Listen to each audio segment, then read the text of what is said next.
नमस्ते। आज हम बात करेंगे एक ऐसे शब्द की जो अध्यात्म और विज्ञान के बीच एक पुल जैसा है, कर्म।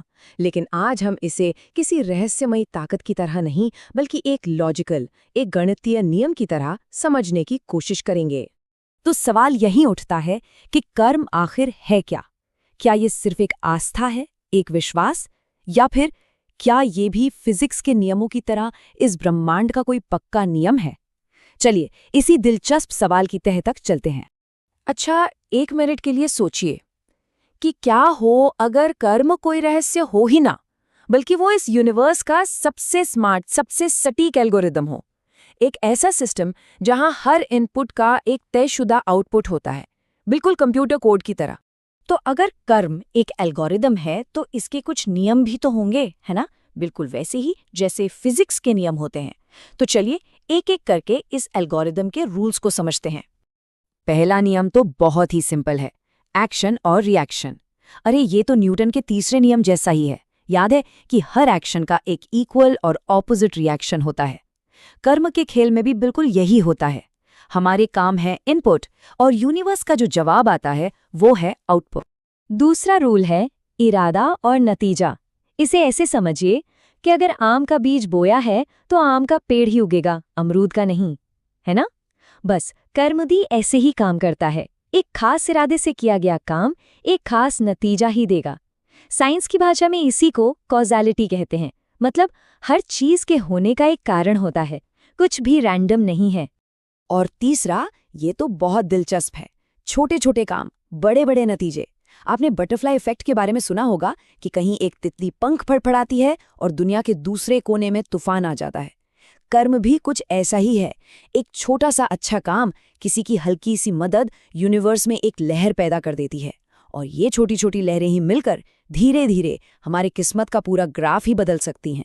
और पता है, ये कोई नया आइडिया नहीं है, ये बातें हजारों साल से कही जा रही हैं। भगवद गीता का ये श्लोक कर्मण्येवाधिकारस्ते मा फलेषु कदाचन इसी गणित को तो समझाता है। इसका मतलब है कि हमारा कंट्रोल सिर्फ अपने कर्म, अपने इनपुट पर है।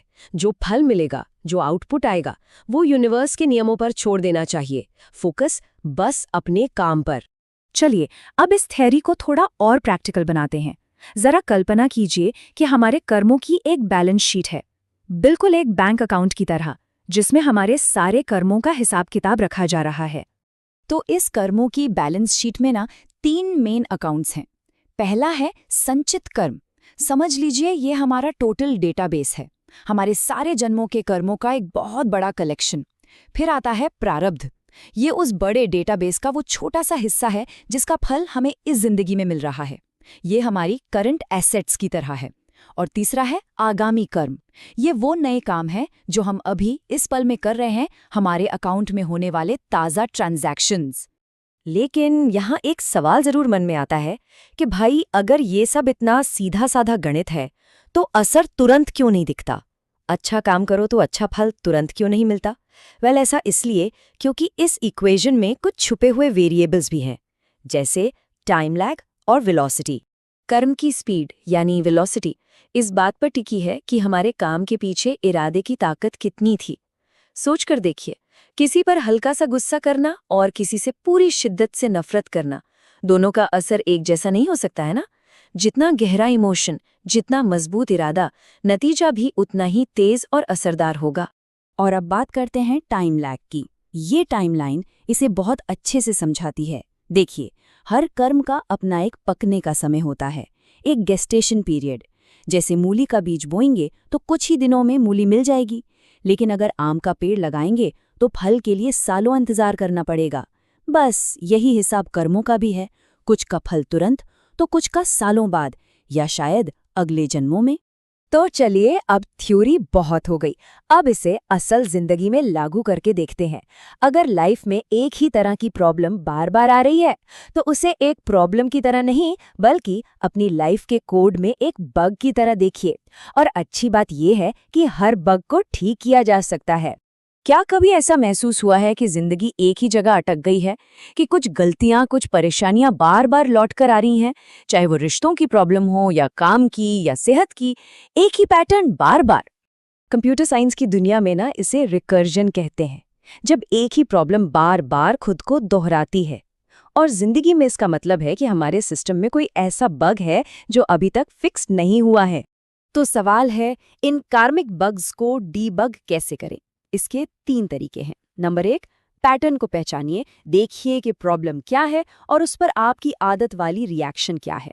बस उस रिएक्शन को बदल दीजिए और लूप टूट जाएगा। दूसरा, अकर्म को अपनाइए, मतलब काम को सिर्फ एक ड्यूटी की तरह कीजिए, बिना किसी अटैचमेंट या फल की इच्छा के। ऐसा करने से वो नया कर्म इक्वेशन में 0 बन जाता है, उसका कोई असर नहीं होता। और तीसरा तरीका है बर्नआउट मेथड, अनुशासन, जैसे कि व्रत रखना या कुछ देर मौन रहना। इनके जरिए पुराने कर्मों की एनर्जी को धीरे धीरे छोटे छोटे हिस्सों में खत्म किया जा सकता है। चलिए अब एक बहुत ही प्रैक्टिकल एक्शन प्लान की बात करते हैं। यह है 7 दिन का कर्मा ऑडिट, एक तरह का चैलेंज जिससे कोई भी अपने कर्मों के इनपुट और आउटपुट को मैनेज करना सीख सकता है।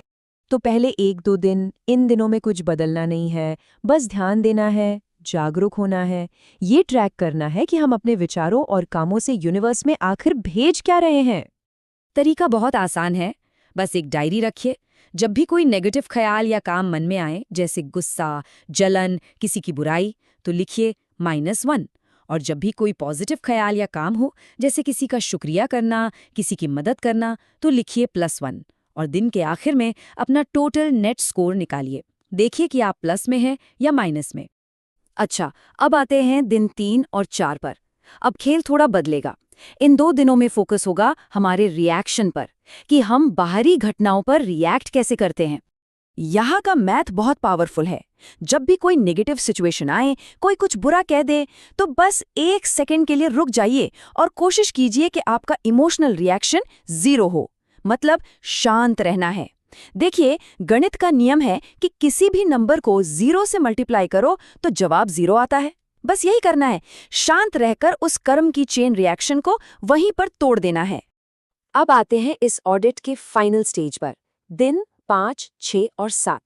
यहाँ हमारा मकसद होगा पुराने हिसाब किताब को क्लियर करना और एक 0 स्टेट में पहुंचना। तो 5वें और 6ठे दिन क्या करना है?